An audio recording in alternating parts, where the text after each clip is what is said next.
Have you ever sent an unknown sample or goo to your failure analysis lab and gotten one of these back and wondered what all of those lines meant? And more importantly, all they can tell you is that it's a hydrocarbon grease or oil?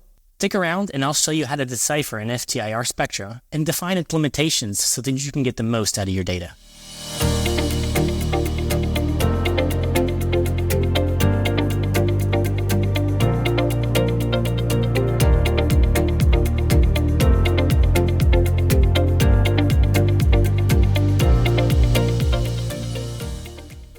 So this is what's known as a Fourier Transform Infrared Spectrum.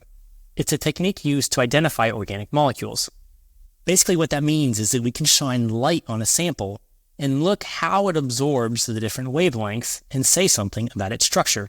As you've probably guessed from the name, we use a band of light in the infrared portion of the electromagnetic spectrum because that's where many organic molecules absorb light. The Fourier Transform part of the name simply refers to how the data is collected and processed and essentially makes it a lot faster. So why do molecules absorb light? Well, let's take a look. This is a model of a caffeine molecule, and as you can see, it has many different atoms. For example, the white balls represent hydrogen, the black carbon, the red is oxygen, and the blue is nitrogen. Now, molecules like this tend not to stay put. They'll move around, and they can rotate and vibrate along these bonds. Each one of those rotations and vibrations is associated with a very specific energy level. And if a photon of light corresponding to that energy level passes by, the molecule can absorb it and start vibrating in that mode. For example, these hydrogen atoms can either sway in phase with each other or out of phase with each other. In an FTIR spectrum, all we're doing is we're plotting the energy of the light that we shine on a sample on the x-axis versus the amount of light that's absorbed on the y-axis. Each of those peaks can be associated with a rotation or vibration within that molecule, and it forms a fingerprint, if you will, for that specific molecule. Now let's look at some examples.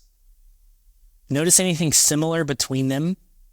They all have the exact same types of bonds and atoms, which means that their FTIR spectra are going to look very similar because they have very similar rotational and vibrational modes, and it's going to be very difficult to distinguish between them. That's why FTIR is very good at determining the class of a sample. For example, is it a fluorinated ether or is it a polyester? But trying to identify a specific molecule, especially if you don't have a reference, can be very hard and sometimes might require further analysis.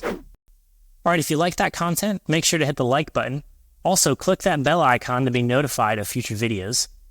Also, if you have any questions, please feel free to leave them in the comments below or send an email to AskDrAdam@KYZEN.com. Thanks again, and stay clean.